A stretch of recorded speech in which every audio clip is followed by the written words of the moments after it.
Welcome back दोस्तों। स्वागत है आप सभी का मेरे YouTube चैनल पर। आज मैं आप सबके लिए एक भयानक हादसे की डरावनी और दिल दहला देने वाली कहानी लेकर आया हूं। ये कहानी उत्तर प्रदेश बाराबंकी जिला घाघरा घाट नदी की है। आप सभी लोग अगर भूले न हों तो शायद पता होगा। कांवड़ यात्रा के दौरान Lucknow Barauni intercity superfast express से जो भयानक दिल दहला देने वाला हादसा हुआ था, यह कहानी उसी हादसे से जुड़ी हुई है।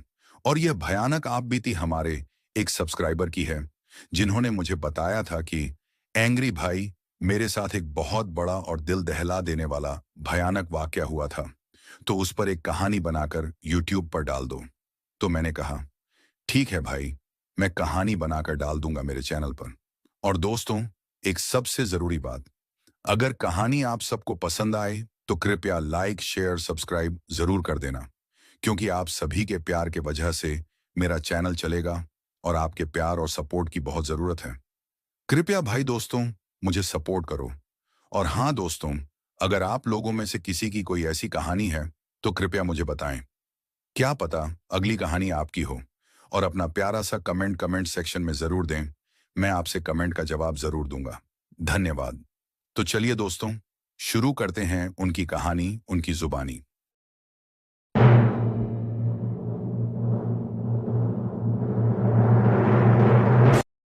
हेलो दोस्तों, मैं यहाँ पर आप सभी को अपना नाम तो नहीं बता सकता, लेकिन सबसे पहले आपको सन 2000 में जो कांवड़ यात्रियों के साथ घाघरा घाट पर जो दुर्घटना हुई थी, सबसे पहले आप सबको उस दुर्घटना के बारे में सुनाऊंगा।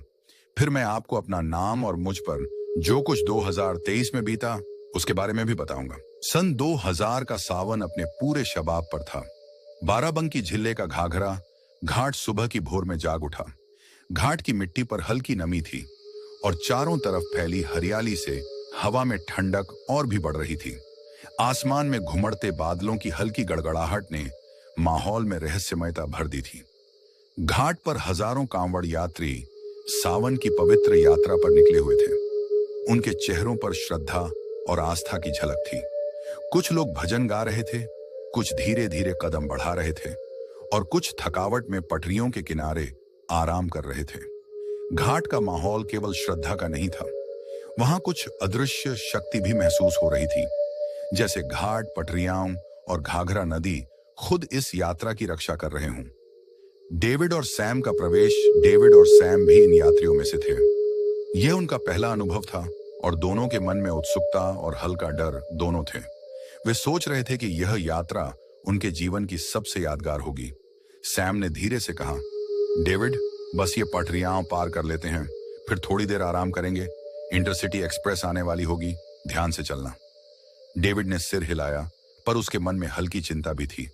पटरियों के पास चलना हमेशा जोखिम भरा होता है। जैसे ही वे आगे बढ़े, दूर से ट्रेन की मंद सी सीटी ने घाट की शांतिपूर्ण भोर को तोड़ दिया। हवा में हल्की ठंडक फैल गई। अधिकांश यात्री किनारे हट गए, लेकिन कुछ थके हुए यात्री पटरियों के बहुत नजदीक खड़े रहे। डेविड और सैम ने देखा कि एक बच्चा पटरियों के बिल्कुल पास खेल रहा था। उनके दिल की धड़कन तेज हो गई। सैम, बच्चा वहां है, हमें उसे बचाना होगा, डेविड ने फुर्ती से कहा। सैम ने तुरंत आगे बढ़ने का निर्णय लिया। जैसे ही वे बच्चे की ओर बढ़े, ट्रेन की सीटी अब एक भयानक चीख में बदल गई। यह चेतावनी नहीं रही, अब यह मौत का संकेत बन चुकी थी। ट्रेन का भयानक हमला, इंटरसिटी एक्सप्रेस जो लखनऊ से बरौनी जा रही थी, अपनी पूरी गति से दौड़ रही थी। उसका इंजन और पहियों की खटखट घाट के वातावरण को और डरावना बना रही थी। डेविड और सैम बच्चे को धक्का देकर खुद ट्रैक से हटने की कोशिश कर रहे थे, पर ट्रेन इतनी तेज थी कि वे अपनी जान बचा न सके। सूरज की पहली किरणें उस भयानक दृश्य को और भी क्रूर बना रही थीं। चीखें, धूल और हृदय विदारक मातम। घाघरा घाट उस सुबह एक भयानक स्वप्न में बदल चुका था। ट्रेन गुजर गई और डेविड और सैम की जान चली गई। उनका पवित्र जल और आस्था वहीं बिखर गई। बच्चे को बचा लिया गया, लेकिन वह दृश्य आज भी लोगों की यादों में बसा हुआ है। घाट पर सन्नाटा छा गया, मातम और भय का ऐसा वातावरण कि हवा में हलचल भी नहीं थी। घाघरा घाट की रात और आत्माएं। शाम के समय जब बचाव कार्य समाप्त हुआ और यात्री लौट गए, घाट पर अजीब सी शांति छा गई। लेकिन यह शांति केवल दिखावटी थी। रात होते ही घाट में हल्की ठंडी हवा चलने लगी। कुछ लोग उस हवा में अजीब फुसफुसाहट सुनने लगे। स्थानीय लोग बताते हैं कि सावन की भोर में दो धुंधली भगवा रंग की आकृतियां खड़ी दिखाई देती हैं। उनकी आंखें खाली और सफेद थीं, जैसे मृत्यु का सदमा और भय दोनों मिलकर एक रूप ले लिया हो। ये आकृतियां थीं सैम और डेविड की आत्माएं, जो दूसरों को बचाने के प्रयास में मारे गए थे। अब वे हमेशा के लिए उस भयानक पल में कैद हो गए थे। रात में जो यात्री पटरियों के करीब जाते हैं, वे महसूस करते हैं कि कोई उन्हें चुपचाप देख रहा है। कुछ यात्रियों ने हल्की ठंडी हवा और दो हाथों की ठंडी छुअन महसूस की। सावन के हर महीने जैसे ही घाट पर भोर होती है, उनकी आत्माएं यात्रियों की रक्षा करती हैं। भले ही वे मृतक हैं, पर उनकी चेतावनी आज भी जीवित है। आस्था और जीवन की सुरक्षा में लापरवाही का कोई स्थान नहीं। घाघरा घाट पर पहली सुबह की त्रासदी के बाद बाराबंकी जिले में इस घाट की ख्याति धीरे धीरे फैलने लगी थी। लोग कहते थे कि सावन की भोर में पटरियों के बीच दो धुंधली भगवा रंग की आकृतियां खड़ी दिखाई देती हैं। धीरे धीरे यात्रियों और स्थानीय लोगों की कहानियां घाट के रहस्य को और गहरा बना रही थीं। स्थानीय लोगों की कहानियां स्थानीय लोग जो वर्षों से घाट के पास रहते थे बताते हैं कि हादसे के बाद रात में घाट का माहौल हमेशा बदल जाता है। अक्सर जब हल्की ठंडी हवा चलती है तो लगता है कि किसी ने धीरे धीरे पटरियों पर कदम रखा है। मैं कई बार अपने घर से घाट की ओर गया हूं, बुजुर्ग रामकिशन कहते हैं। रात में अगर कोई पटरियों के बीच खड़ा हो जाए तो ऐसा महसूस होता है कि कोई उसे चुपचाप देख रहा है। पहली बार यह अनुभव डरावना लगता है, लेकिन अब हम समझ गए हैं कि यह सैम और डेविड की आत्माएं हैं। कुछ स्थानीय बच्चे भी अक्सर यह कहानी सुनकर डर जाते थे। उनका कहना था कि सावन की भोर में जब घाट पर भजन और भक्ति की गूंज सुनाई देती है तो उन्हें दो धुंधली आकृतियां दिखाई देती हैं, जो धीरे धीरे पटरियों के बीच से गुजरती हैं। सावन की भोर में यात्रियों का अनुभव। हर साल सावन में हजारों कांवड़ यात्री घाघरा घाट से गुजरते हैं। कुछ यात्री बताते हैं कि पटरियों के किनारे चलते समय उन्हें अचानक ठंडी हवा का झोंका महसूस होता है, और कभी कभी यह झोंका इतना तेज होता है कि उनके शरीर के रोम खड़े हो जाते हैं। मैंने देखा, एक यात्री ने बताया, कि पटरियों के बीच दो धुंधली आकृतियां खड़ी थीं। उनकी आंखें बिल्कुल खाली थीं, लेकिन उनमें कुछ ऐसा था जो मुझे देखने पर मजबूर कर रहा था। मैंने डर के मारे पीछे हटना पड़ा। डेविड और सैम की आत्माएं अब यात्रियों की सुरक्षा करती थीं। वे उन लोगों को चेतावनी देती थीं जो पटरियों के बहुत नजदीक आते थे। ट्रेन का डरावना सस्पेंस। घाट पर ट्रेन के आने से पहले का सीन हमेशा डरावना रहता था। पटरियों के किनारे थके हुए यात्री कुछ देर आराम करते, लेकिन अचानक दूर से आती ट्रेन की आवाज उनके दिलों की धड़कन बढ़ा देती। सावधान रहो। घाट पर से गुजरते हुए अक्सर कुछ लोग एक हल्की फुसफुसाहट सुनते थे। यह आवाज इतनी धीमी और अस्पष्ट होती कि लोग समझ ही नहीं पाते कि यह किसकी है। फिर जैसे ही ट्रेन आती, वह आवाज गायब हो जाती। डेविड और सैम की आत्माएं इस दौरान उन लोगों को देख रही होती थीं। उनकी खाली आंखें और भगवा वस्त्र यात्रियों के लिए मूक चेतावनी बन जाते। भूतिया घटनाएं और ठंडी हवा। रात में घाट पर कई अजीब घटनाएं होती थीं। स्थानीय लोग बताते थे कि कभी कभी पटरियों के किनारे हल्की हल्की फुसफुसाहटें, छोटे कदमों की आहट और अचानक ठंडी हवा महसूस होती थी। कुछ ने यह भी बताया कि अगर कोई अकेले घाट पर खड़ा हो जाए तो उसे ऐसा महसूस होता है कि कोई उसके चारों तरफ घूम रहा है और उसे देख रहा है।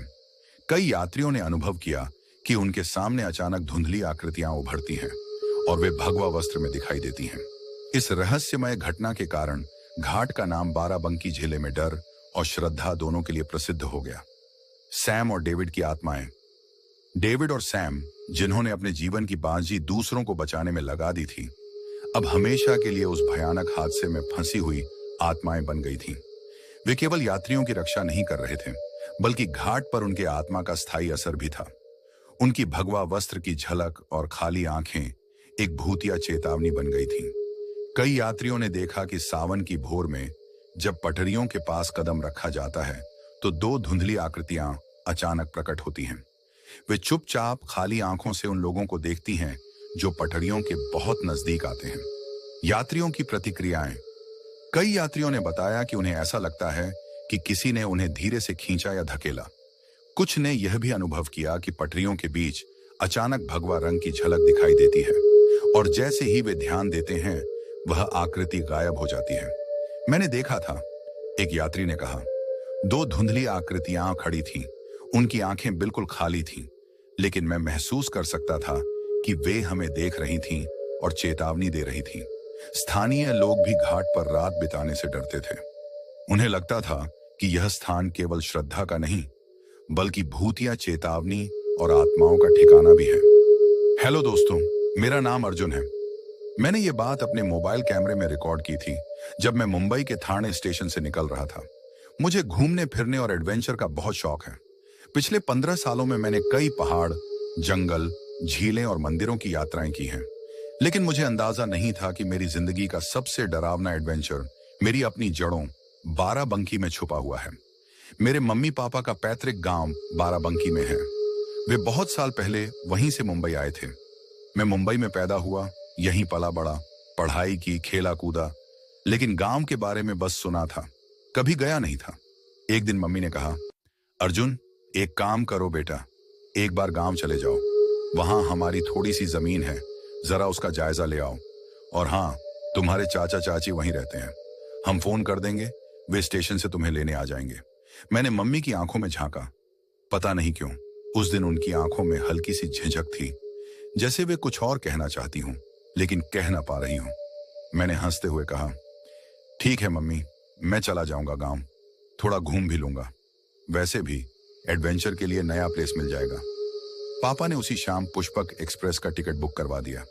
ट्रेन मुझे मुंबई से लखनऊ ले जाती, वहां से मुझे मेमो ट्रेन पकड़कर बाराबंकी जाना था। 1 अगस्त की सुबह मैं ठाणे स्टेशन पर खड़ा था। चारों तरफ लोग अपने सफर पर निकल रहे थे। मेरे बैग में एक कैमरा, कुछ कपड़े और एडवेंचर डायरी थी।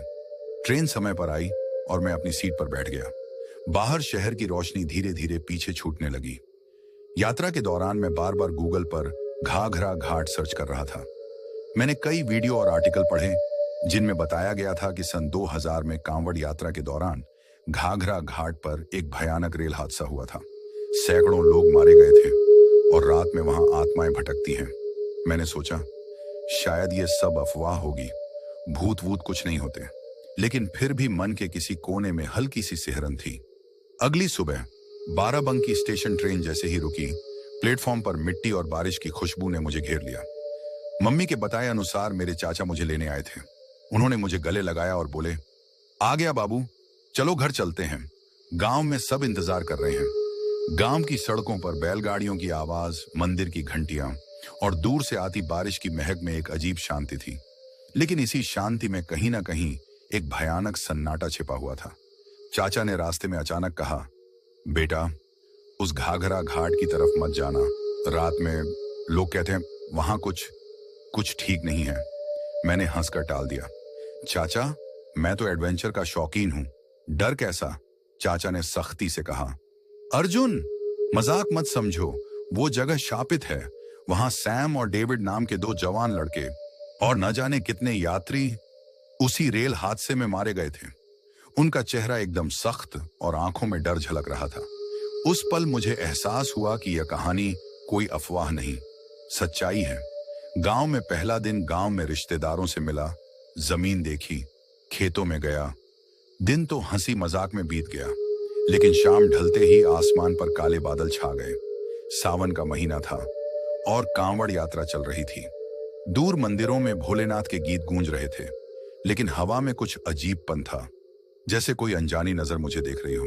रात को मैं बरामदे में बैठा था, तभी 2 बुजुर्ग गांव वाले वहां आए। उनमें से एक ने कहा, बेटा तुम बाहर से आए हो ना, तो एक बात ध्यान से सुनो, घाघरा घाट की पटरियों के पास रात में मत जाना, बहुत लोग वहां कुछ देखकर लौटे ही नहीं। दूसरा बोला, 20 साल पहले जो हादसा हुआ था, सैकड़ों लोग मारे गए थे। उस दिन जो भोर थी, आज वैसी ही भोर आने वाली है। उनकी बात सुनकर मेरी रीढ़ की हड्डी में ठंडक दौड़ गई, लेकिन अंदर का एडवेंचरिस्ट जाग उठा। मुझे खुद जाकर देखना होगा। घाघरा घाट। अगली सुबह भोर में मैंने अपने कैमरे और टॉर्च के साथ घाट की तरफ जाने का फैसला किया। गांव से घाट तक का रास्ता सुनसान था, हल्की धुंध छाई हुई थी। दूर से रेल इंजन की हल्की सीटी की आवाज आ रही थी। जैसे जैसे मैं घाट के करीब पहुंचा, हवा और भारी होने लगी। अचानक सामने रेलवे ट्रैक दिखने लगा, वही ट्रैक जहां 2000 में इंटरसिटी एक्सप्रेस ने सैकड़ों कांवड़ियों को रौंद डाला था। मैं ट्रैक पर पहुंचा ही था कि हवा ठंडी और बर्फ जैसी हो गई। धुंध में दो आकृतियां धीरे धीरे उभरने लगीं। भगवा रंग के कपड़े पहने, एक की आंखें सफेद और खाली, दूसरे के चेहरे पर अजीब सी मुस्कान। सैम और डेविड। मैंने डरते हुए एक कदम पीछे लिया। धुंध में उनकी परछाइयां साफ दिख रही थीं। वे दोनों पटरियों के बीच में खड़े थे, जैसे किसी यात्री को चेतावनी दे रहे हों। उनके पीछे से अचानक किसी ट्रेन के आने की आवाज आने लगी, लेकिन वहां कोई ट्रेन नहीं थी। मेरे कैमरे की लाइट झपकने लगी, आसपास के पेड़ झूमने लगे। अचानक एक ठंडी हवा मेरे चेहरे से टकराई और मैंने किसी को फुसफुसाते सुना, दूर हट जाओ, दूर हट जाओ। मैं जमीन पर गिर पड़ा। मेरा दिल तेजी से धड़कने लगा। उसी समय मेरे सामने एक दृश्य उभरा, जैसे 2000 का हादसा फिर से मेरी आंखों के सामने दोहराया जा रहा हो। भीड़, पटरियां, इंटरसिटी की सीटी, चीखें और फिर सब कुछ सन्नाटा। मेरे सामने सैकड़ों कांवड़े दिखाई दे रहे थे, लेकिन सब धुंधले, पारदर्शी और उसी पटरियों पर लहूलुहान पड़े थे। सैम और डेविड की आत्माएं उन्हें घूर रही थीं और फिर मेरी तरफ। मुझे लगा जैसे मेरी सांस रुक जाएगी। मैं चिल्लाना चाहता था, लेकिन आवाज ही नहीं निकल रही थी। कुछ सेकंड या कुछ घंटे, मुझे नहीं पता मैं वहां कितनी देर पड़ा रहा। जब होश आया तो मैं घाट से काफी दूर खेतों में पड़ा था। धूप निकल चुकी थी। दो गांव वाले मुझे देखकर दौड़े आए। अरे, ये तो शहर वाला लड़का है। उन्होंने मुझे घर पहुंचाया। चाचा चाची की आंखों में डर था। मैंने जो देखा था वो सब बताया। पूरा घर सन्नाटे में डूब गया। उस रात मेरे चाचा ने कहा, अर्जुन, वो हादसा हम सब ने झेला था। सैकड़ों लोग मरे थे, कुछ की लाशें मिली, कुछ की नहीं। कहते हैं कुछ आत्माएं वहीं अटक गईं। सैम और डेविड, वो दो लड़के तो सबकी नजरों के सामने मरे थे, और अब वही घाट उनकी आत्माओं का ठिकाना है। अब हर साल सावन में आज उस हादसे को 25 साल हो चुके हैं। लेकिन बरसात की उन रातों में जब कांवड़ यात्रा का मौसम होता है, घाघरा घाट के पास से लोग गुजरते समय कदम रोक देते हैं। वहां अब भी वही दो धुंधली आकृतियां पटरियों के बीच खड़ी दिखाई देती हैं, सैम और डेविड की आत्माएं। मैंने वो सब अपनी आंखों से देखा है। कैमरे में कुछ भी रिकॉर्ड नहीं हुआ, लेकिन जो मेरे दिमाग में कैद है वो किसी रिकॉर्ड से ज्यादा डरावना है। मैं अब मुंबई लौट आया हूं, लेकिन हर सावन में जब बारिश की बूंदें गिरती हैं, मुझे वो घाघरा घाट की ठंडी हवा याद आती है। वो खाली आंखें, वो फुसफुसाहट। मुंबई लौटने के बाद भी वो रात, वो घाट और सैम और डेविड की खाली आंखें मुझे हर रोज बेचैन कर रही थीं। नींद में भी वही फुसफुसाहट सुनाई देती, दूर हट जाओ, दूर हट जाओ। कभी पटरियों की आवाज कानों में गूंजती, तो कभी ट्रेन की सीटी सीने में उतरती। मैंने जितनी बार इसे भुलाने की कोशिश की, वो और गहराई से मेरे जहन में उतरता गया। कुछ महीने बाद मैंने एक फैसला किया। मैं वापस बाराबंकी जाऊंगा, लेकिन इस बार डरकर नहीं, सच जानने के लिए। मुंबई से वापसी मैंने फिर वही बैग उठाया, वही कैमरा और एक छोटा सा वॉयस रिकॉर्डर साथ रखा। इस बार टिकट भी पुष्पक एक्सप्रेस का ही था, लेकिन सफर पहले से अलग लग रहा था। पिछले सफर में मेरे अंदर रोमांच था, इस बार एक भारी सन्नाटा। प्लेटफॉर्म पर खड़ा था, तभी एक बूढ़ा आदमी पास आया। कहाँ जा रहे हो बेटा? बाराबंकी। वो हल्के से हंसा, फिर बोला, घाघरा घाट मत जाना, वहां जो गया वो पूरा जिंदा नहीं लौटा। मैंने चौंक कर उसकी आंखों में देखा। उनमें डर भी था और एक अजीब सी चेतावनी भी। मैंने कुछ नहीं कहा, बस ट्रेन में बैठ गया। बाराबंकी में वापसी गांव पहुंचते ही रिश्तेदारों ने मुझे देखकर पूछा, फिर से आए हो बेटा, उस हादसे के बाद भी? मैंने मुस्कुराकर कहा, हाँ चाचा, अब डरना नहीं है, अब सच्चाई जाननी है। मैंने चाचा से सीधे पूछा, उस हादसे के दिन असल में क्या हुआ था? चाचा का चेहरा उतर गया। वो धीरे से बोले, उस दिन भोर में हजारों कांवड़िए पटरियों के पास थे। इंटरसिटी एक्सप्रेस अपनी पूरी रफ्तार में थी। चेतावनी दी गई थी, लेकिन कई जत्थे हटे ही नहीं। ट्रेन ने सैकड़ों को रौंद दिया। सैम और डेविड? मैंने पूछा। वो दो लड़के विदेशी थे, लेकिन भोलेनाथ के बहुत बड़े भक्त। उन्होंने कई लोगों को बचाने की कोशिश की, लेकिन खुद। चाचा की आवाज भर्रा गई। उस रात मैंने घाट पर जाने की तैयारी की। कैमरा, वॉइस रिकॉर्डर और एक नोटबुक। मैं ये रहस्य उजागर करना चाहता था। घाघरा घाट, फिर वही धुंध रात को ठीक 3:15 पर मैं अकेला घाट की ओर चला। वही रास्ता, वही सन्नाटा। बस इस बार मेरे कदमों में डर नहीं, हिम्मत थी। आसमान में बादल थे, बिजली कड़क रही थी। सावन का महीना फिर वही, मानो 2000 की वो भोर वापस लौट आई हूं। जैसे ही मैं ट्रैक के पास पहुंचा, धुंध ने रास्ता घेर लिया। मेरी सांसें भारी होने लगी। टॉर्च की रोशनी धुंध को काट नहीं पा रही थी। तभी सामने अब वो दो आकृतियां फिर से नजर आईं। भगवा वस्त्रों में सैम और डेविड। इस बार उनकी आंखें खाली नहीं थी, उनमें कुछ कहने की बेचैनी थी। मेरे पैरों के नीचे जमीन जैसे ठंडी पड़ गई। हवा में एक चीख सी तैर रही थी। मैंने हिम्मत करके कहा, तुम क्या चाहते हो? मैं कौन सा सच देखूं? अचानक धुंध भंवर की तरह घूमी और पूरा घाट 2000 की सुबह में बदल गया। मैं अब वर्तमान में नहीं, हादसे के दिन में था। फिर वही भोर, लेकिन अब अर्जुन वहां था। पटरियों के पास भीड़ थी। कांवड़िए भगवा झंडे लिए चल रहे थे। इंटरसिटी एक्सप्रेस दूर से सीटी बजा रही थी। सैम और डेविड उस बच्चे को बचाने दौड़ रहे थे। सब कुछ वैसा ही था, बस इस बार मैं भी उस सीन में था। मैंने चिल्लाकर भीड़ को हटाने की कोशिश की, ट्रेन आ रही है, हटो यहां से। लेकिन मेरी आवाज किसी को सुनाई ही नहीं दी। मैं अतीत में था, पर किसी को दिख नहीं रहा था। मैंने देखा, इंजन पास आया और कुछ सेकंड में सब खत्म हो गया। वही गड़गड़ाहट, वही चीखें, वही खून और फिर सन्नाटा। पर इस बार मैंने एक और चीज देखी। हादसे के बाद कुछ काले साए भी ट्रैक पर उतर आए, जैसे मौत के साथ कोई और भी आया हो। ये साए इंसान नहीं थे। सैम और डेविड की आत्माएं ट्रेन की टक्कर से उसी पल वहीं अटक गई थी। लेकिन वो साए, वो उन्हें रोक रहे थे। उन्हें शांति नहीं मिली। वही उनकी आत्मा को इस जगह पर बांधने की वजह थी। मैं समझ गया, ये कोई आम हादसा नहीं था। इस घाट पर सिर्फ हादसा नहीं हुआ था, कुछ अलौकिक भी हुआ था। वापसी वर्तमान में एक तेज झोंका आया और मैं फिर घाट पर अकेला था। सैम और डेविड मेरे सामने खड़े थे। इस बार उनकी आंखों में एक अनुरोध था। वो धीरे धीरे झुककर हाथ जोड़ने लगे। उनके पीछे वही काले साए मंडरा रहे थे। और तभी मेरी वॉइस रिकॉर्डर में आवाज आई, मुक्ति दो, हमें मुक्त करो। मैं समझ गया कि उनका बदला नहीं, मोक्ष बाकी है। मैं अगले दिन सुबह पंडितों को लेकर घाट पहुंचा। मंत्रोच्चार शुरू हुआ। घंटे घड़ियाल की आवाज गूंजने लगी। आसमान में बिजली कड़क रही थी, धुंध छोंट रही थी। जैसे ही हवन का अंतिम चरण हुआ, वो दोनों आकृतियां फिर से प्रकट हुईं। धीरे धीरे धुंध में घुलने लगी। काले साए पीछे हटने लगे और एक पल में घाट पर सिर्फ सन्नाटा रह गया। सालों पुराना श्राप खत्म हुआ था। मैं वहीं पटरियों के बीच खड़ा था। इस बार न हवा ठंडी थी, न कोई आवाज। घाट की मिट्टी जैसे हल्की हो गई थी। लोगों ने कहा, सालों बाद इस घाट पर पहली बार शांति महसूस हुई है। कुछ महीने बाद मैं मुंबई वापस आ गया, लेकिन इस बार मेरे अंदर कोई डर नहीं था। मैं जान चुका था, सैम और डेविड की आत्माएं अब मुक्त हो चुकी हैं। वो कांवड़िए जिनकी आत्माएं फंसी थीं, उन्हें भी मुक्ति मिल गई। अब घाघरा घाट पर न कोई चीख सुनाई देती है, न कोई परछाई। बस ट्रेन की सीटी आती है और आगे बढ़ जाती है। लेकिन मेरी डायरी में वो रात दर्ज है।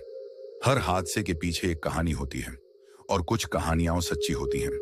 घाघरा घाट अब भी पवित्र है, बस डर अब नहीं, श्रद्धा है। तो दोस्तों, हमारे अर्जुन भाई की ये डरावनी और रोमांचक कहानी आपको कैसी लगी? कृपया नीचे कमेंट सेक्शन में जरूर बताइए और अपना प्यारा सा कमेंट दीजिए, क्योंकि हम हर एक कमेंट का जवाब जरूर देते हैं। दोस्तों, हमें आपके सपोर्ट की बहुत जरूरत है, इसलिए वीडियो को लाइक करें, शेयर करें और चैनल को सब्सक्राइब करना बिल्कुल ना भूलें। और हाँ, हमारी अगली डरावनी कहानी की अपडेट सबसे पहले पाने के लिए बेल आइकॉन जरूर दबा दें। हमारा टारगेट है 2000 सब्सक्राइबर का और हमें पूरा भरोसा है कि आप लोग ये टारगेट बहुत आसानी से पूरा कर देंगे। और दोस्तों, आपको इस घटना के बारे में पहले से कुछ मालूम था क्या? तो कमेंट में जरूर बताएं। चलते हैं दोस्तों, जिंदगी रही तो फिर मिलेंगे एक और नई डरावनी और रोमांचक हॉरर कहानी के साथ। तब तक के लिए जय हिंद, जय भारत, धन्यवाद।